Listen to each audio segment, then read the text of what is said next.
topik yang dipilihkan oleh koordinator adalah eh, kasus yang paling sering kita temui ya dari zaman kapan itu loh ya, di rumah sakit tipe apapun itu selalu ada kasus-kasus seperti itu ya. Mungkin yang perlu saya sampaikan terlebih dahulu mungkin terkait dengan ini ya, semacam ringkasan kali ya komentar Bu Argi dari materi yang disampaikan. Terkait dengan review anatomi dan fisiologi mah insya Allah aman lah ya. Dan itu mas sekedar mengingatkan kembali apa aja sih struktur yang membentuk sistem pencernaan oral fekal dari mulut sampai ke anus. Fisiologi berarti kita bicara soal fungsi. Apa aja sih fungsi dari masing-masing struktur anatomi tersebut? Apa sih peran dalam proses digesti gitu ya? Dan seterusnya. Itu jadi harus jadinya prior knowledge ya, yang itu mah udah fardu ain harus kalian kuasai. Nah, Bu Ardi akan meng-highlight dulu terkait dengan tadi ada yang dibahas yaitu tipes GEA sama diare. Eh Mungkin yang perlu di apa supaya nggak ketukar begitu ya, kita boleh dulu bandingkan ya antara apa itu GEA sama diare nih terutama ya. Kalau gastroenteritis akut dan juga diare itu kan fokusnya adalah kepada cairan, ya. Tapi kalau tifoid fokusnya kepada suhu, nutrisi dan juga komplikasi. Tapi ketiga-tiganya dia harus meng-highlight edukasi tentang apa ya, personal hygiene dan juga kepatuhan terapi.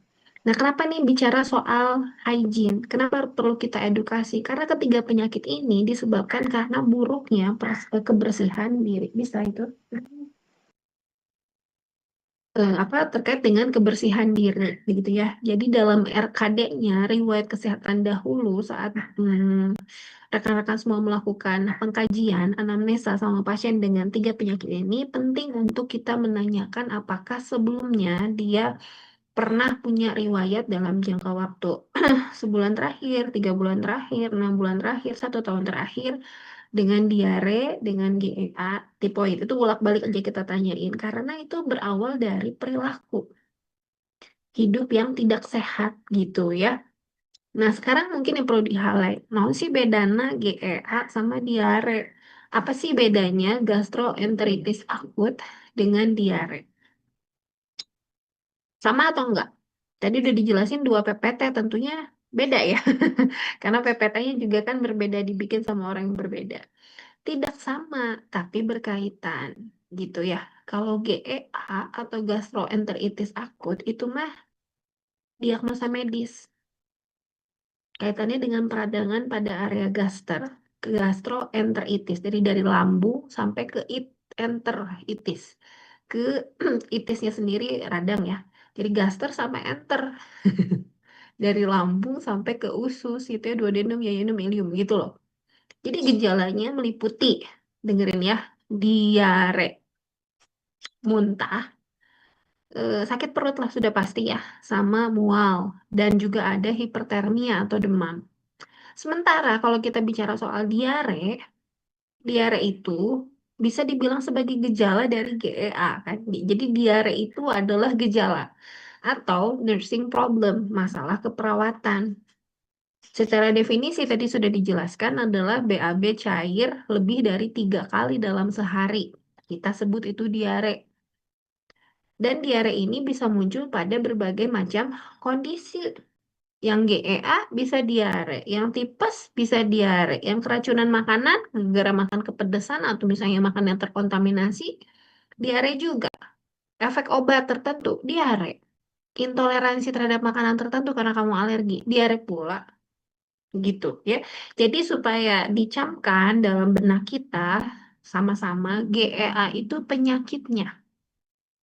Gastroenteritis akut adalah penyakitnya. Diare salah satu dari gejalanya. Semua gastroenteritis itu hampir pasti ada diare. Tapi kalau orang diare belum tentu itu gastroenteritis akut gitu ya. Jadi diagnosa medisnya GEA, kalau diagnosa keperawatan itu diare. defisit volume cairan, resiko resiko ketidakseimbangan ya, resiko ketidakseimbangan elektrolit kayak gitu ya. Jadi sekali lagi Bargi ulang nih ya, GEA itu penyebab diare manifestasi. Kita selaku perawat, selaku nurse generalis nanti Anda semua ini bukan cuma fokusnya menghentikan diare, memadatkan fesesnya bukan, tapi menjaga cairan, elektrolit dan juga nutrisi dari pasien. Gitu ya. Nah, apalagi ya yang Bu Argi perlu catat tadi ditulis di sini. Oke, contohnya lagi ya biar relatif kebayang. Hmm, pasien GEA, pasien dengan gastroenteritis akut, dia ada diare, muntah, mual, sama sakit perut atau nyeri perut. Anggap ya demikian ya. Tipes bisa diare. Minum obat tertentu juga bisa diare. Jadi sekali lagi diare itu bisa muncul di berbagai macam penyakit ya. Nah, kalau di keperawatan, GEA itu sebenarnya diagnosa medis kan kita nangkapnya. Tapi dalam diagnosa keperawatan kita ada namanya di SDKI itu diare gitu ya, sama defisit volume cairan. Tapi kalau kita belajar atau bikin laporan pendahuluan konsep gastroenteritis akut saat kita bicara soal clinical symptom atau clinical manifestation gitu ya, manifestasi klinik akan muncul diaria gitu ya atau diare kayak gitu ya. Itu dia. Nah, sekarang kita lihat kesamaannya apa nah? Kesamaannya. Apa sih kesamaan dari topik-topik ASKEP yang sudah dipaparkan tadi sama kelompok? Yaitu tentang tipes, tentang diare, dan juga tentang gastroenteritis akut. Ya, simpelnya adalah semuanya menyerang sistem pencernaan. Saluran cerna ya, dari usus, dari atas deh, dari lambung sampai ke usus. Sama-sama bisa menyebabkan diare. Ya, BAB-nya cair, frekuensi defekasinya meningkat. Kemudian, semuanya juga beresiko menyebabkan dehidrasi karena adanya keluaran atau haluaran berupa cairan sama elektrolit dalam jumlah yang berlebihan kan gitu ya. Kemudian umumnya ketiga penyakit ini mengalami situasi yang serupa tuh. Kalau kalian cermati nggak tadi pemaparannya?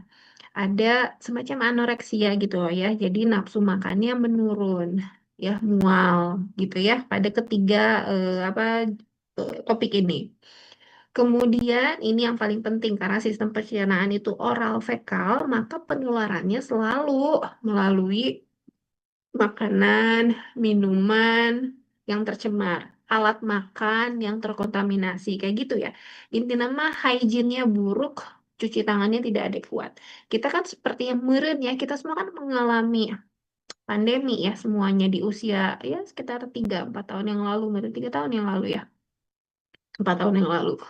Sangat terbiasa kita menggunakan masker, sangat terbiasa juga kita selalu cuci tangan tanpa harus saat berada di hospital setting gitu ya.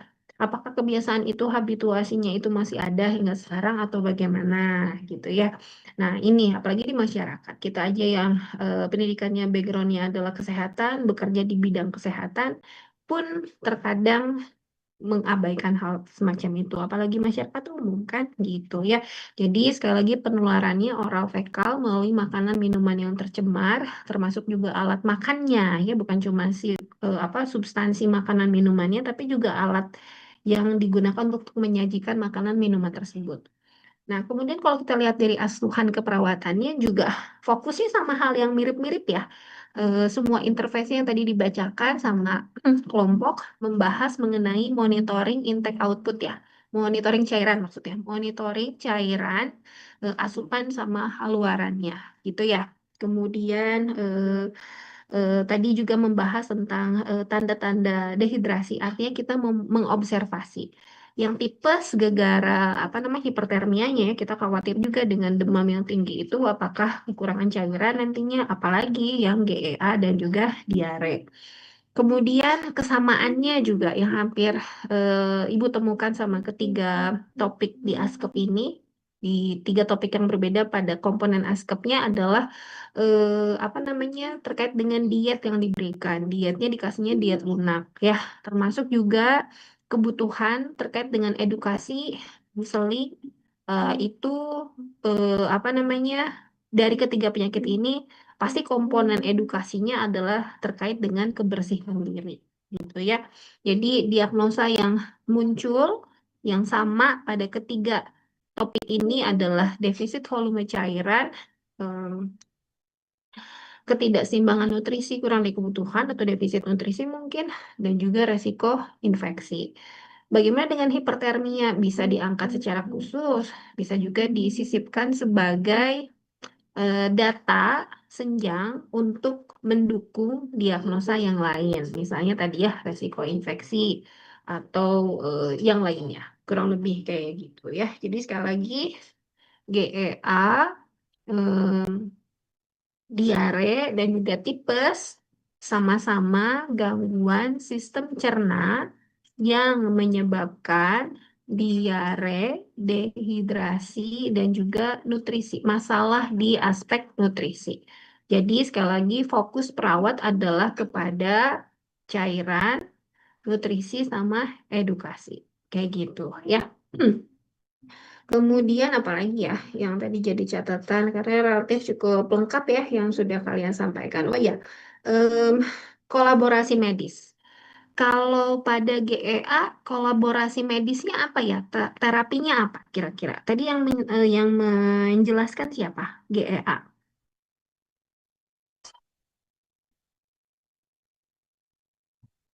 Mm. Kolaborasi medisnya apa, Neng? Itu dikasih apaan? Pasien dengan GEA.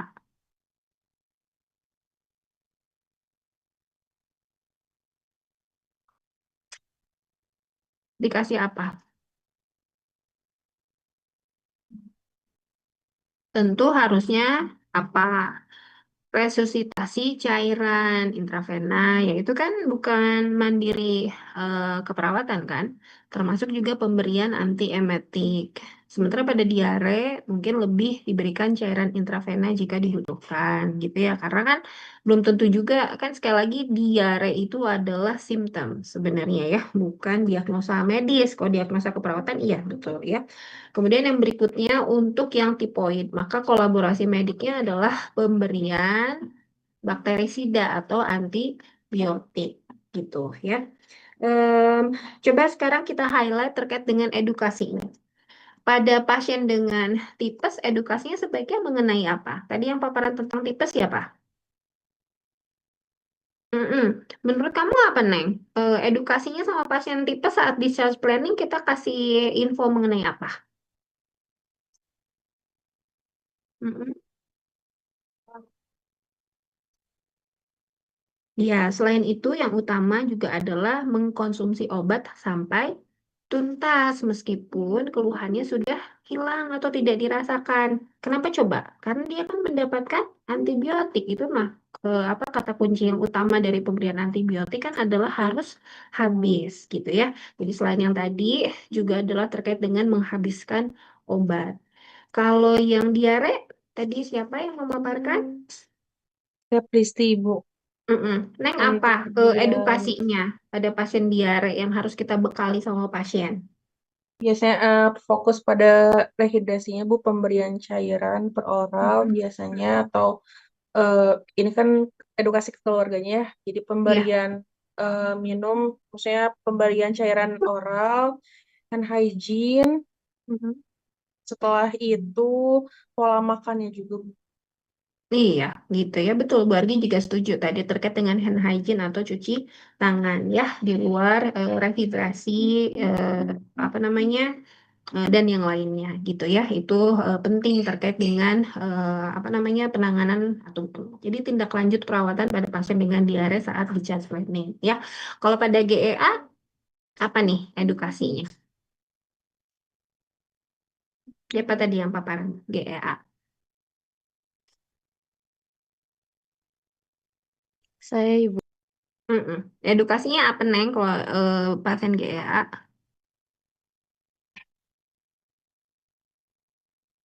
Kebutuhan akan edukasinya di yang mana? Aspek apa?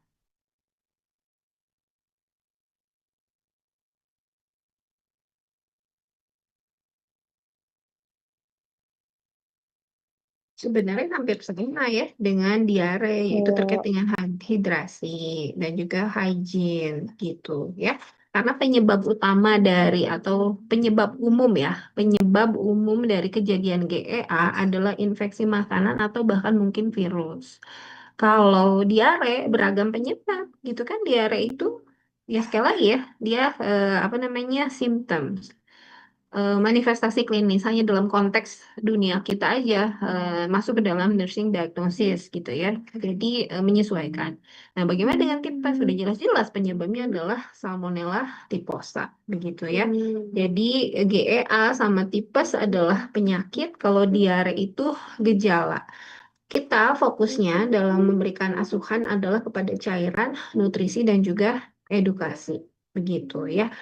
Kemudian sistem yang terdampak kalau untuk GEA masih pada sistem cerna aja, diare pun demikian. Kalau tipes bisa juga sistemik, begitu ya. Yang lainnya terkait tadi ada yang membahas tentang resiko dehidrasi, terutama pada kelompok yang rentan seperti anak-anak, infan maupun lansia, maka resiko dehidrasi pada GEA dan diare juga cukup tinggi ya. Kalau pada tipes ada resiko untuk mengalami dehidrasi tapi tidak setinggi pada GEA dan juga diare begitu ya. Oke, sekarang yang berikutnya adalah indikasi rawat inap. Apakah menurut kalian, pernah nggak lihat dapat kasus atau mungkin pengalaman pribadi menderita GEA gitu ya, atau diare, atau tipes tapi nggak harus rawat inap? Ada nggak sih kasus kayak gitu?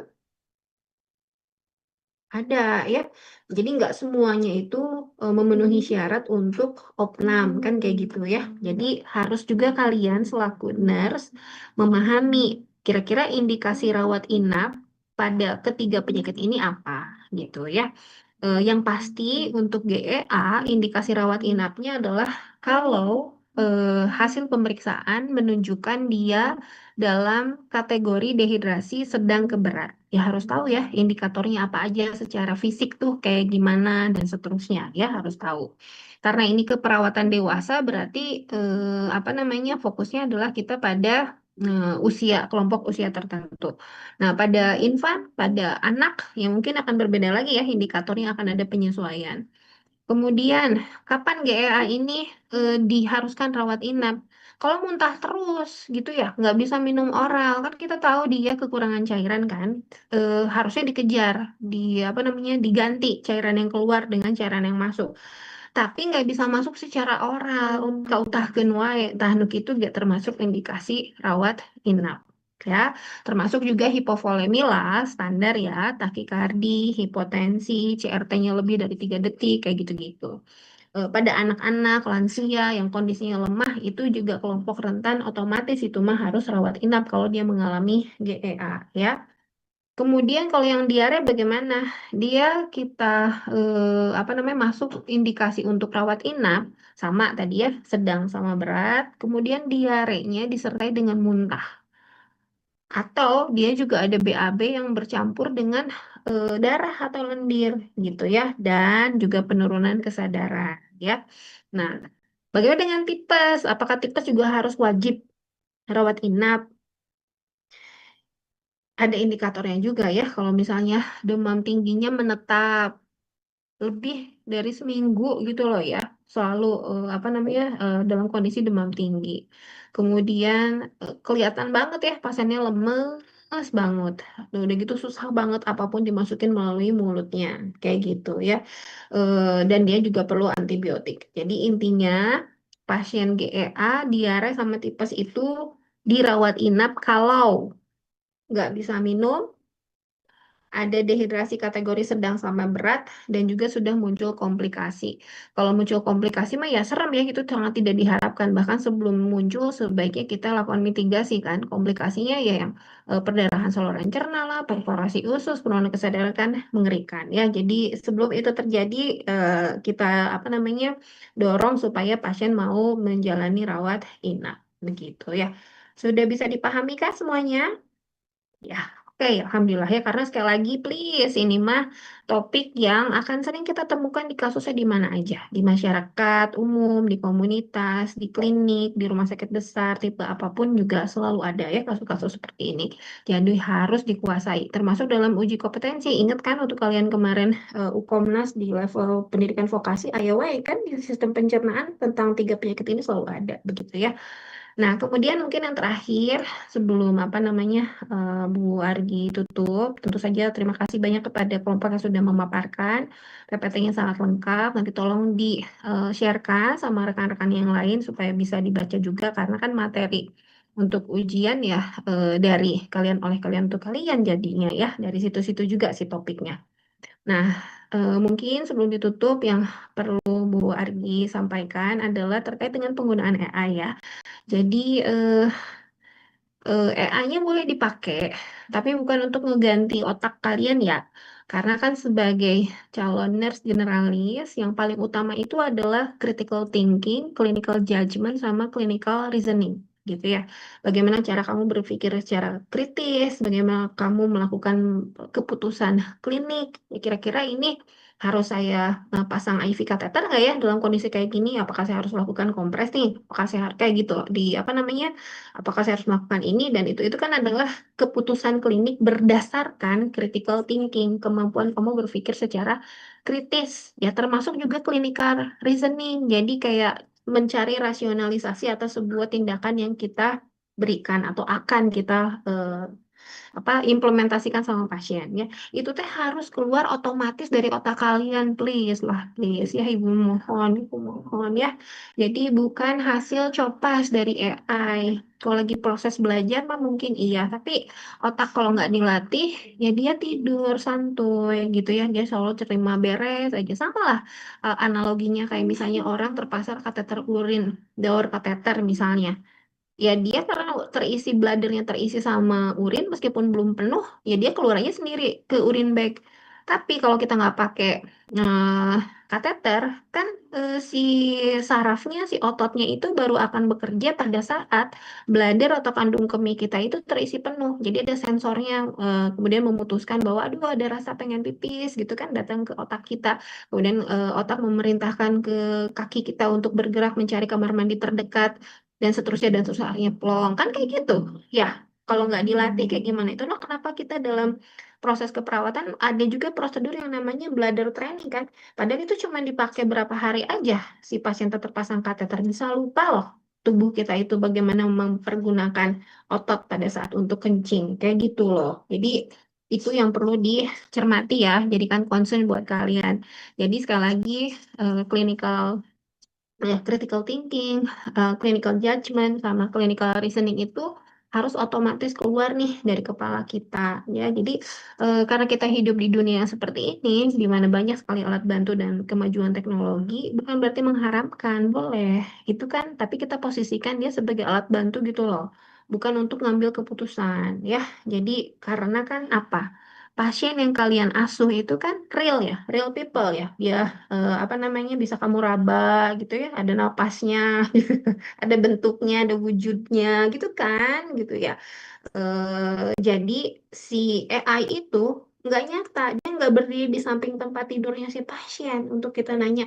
Jadi mah bentar atau dia ngeluh, terus kayak gini, kayak sekedap sekedap sekedap gitu masa kita buka HP heula gitu ya, harusnya kan otomatis gitu ya, yang bertanggung jawab secara etik dan juga hukum adalah kita, perawat, nurse, bukan AI. Jadi sekali lagi gunakan si AI-nya mau pakai Gemini, ChatGPT apapun itu secara bijaksana ya, untuk misalnya bantu memahami konsep misalnya tadi eh, apa namanya kamu lupa ya apa sih indikator yang dikategorikan dehidrasi sedang sama berat gitu ya, atau kayak gitu kamu tulis itu biar cepet daripada kamu ngebuka textbook cari halaman berapa dan seterusnya, ya mungkin boleh pakai kayak gitu.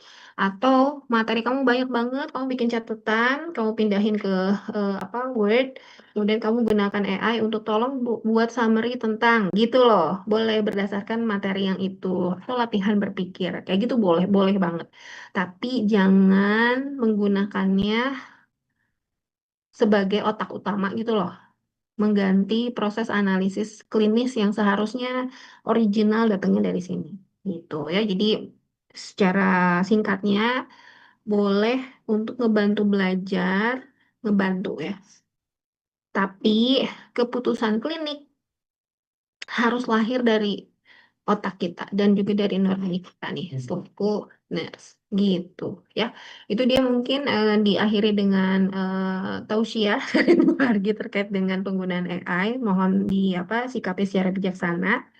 Dan untuk pertemuan kita di siang hari ini berarti Ibu Argi sudahi. Sekali lagi terima kasih pada kelompok yang sudah memaparkan dengan sangat baik sekali dan juga beberapa perwakilan mahasiswa ya juga berinteraksi untuk memeriahkan. Kasihan lah ya teman-teman kita sudah memaparkan terus nggak laku gitu loh ya. Krik krik krik lah itu mah tinggal didesain sedemikian rupa supaya kelas itu interaktif. Misalnya, udah bosan banget sih ngebahas kasus kayak gini tapi supaya suasana diskusi yang menarik, tolong buatkan pertanyaan dong atau ini aja aku bikinin pertanyaannya, nanti kamu tanya tentang ini ya. Boleh. Bahkan nanti saat kalian semua melakukan seminar proposal, sidang hasil atau sidang akhir, supaya situasinya ngeflow gitu ya, enak alurnya. Boleh kok kamu bikin pertanyaan titipan, kamu sendiri yang bikin, supaya temen kamu yang nanya gitu loh. Karena nanti kan ada oponen ya, kan ada mahasiswa yang, apa namanya, enggak deh, itu mah S2 katanya. S1 mah semua yang nanya penguji sih sebenarnya gitu ya. Tapi kalau konteksnya misalnya ada kegiatan seminar kelompok, diskusi kelompok, seterusnya, boleh kok kita bikin skenario-nya ya, supaya suasananya hangat gitu ya, ada yang bertanya dan seterusnya. Walaupun di setting, tapi demi interaksi di dalam kelas gitu ya. Itu aja Ibu rasa masukan dari Ibu ya. Ditutupnya kamu berartinya sama Neng.